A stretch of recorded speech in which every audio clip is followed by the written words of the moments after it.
my books. I love it. You're also the alumnus, the Cal alumnus. You deserve to be up here.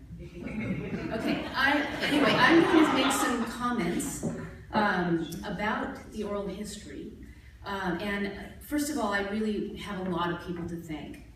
But even before that, I feel like I have to introduce you to Dad's Torah, Old Jews Telling Jokes. This is a book that someone in the audience today, Mary DeMay, actually gave Dad when he became ill and had to be in the hospital quite a bit.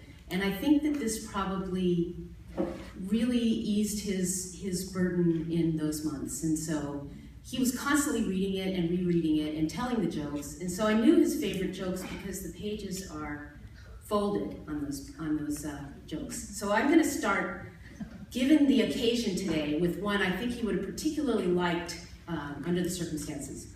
So it's about eulogies. This priest just finished this rousing sermon, which was about peace and love. He wheels around and he says to one of the congregants, "And you, sir, what would you like to hear them say as they walk past your casket?" He says, "I'd like to hear them say that I was a hard worker, that I was a good provider, that I took care of my family."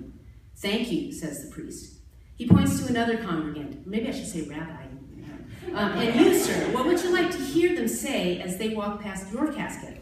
He says, "I'd like to hear them say that I was a good father, a good husband, and a good brother, and that I contributed to the church."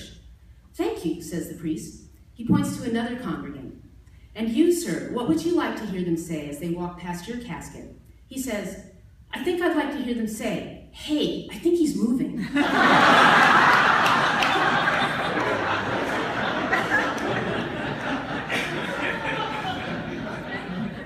So as I said, I have a lot of people to thank and a couple of people to introduce, and I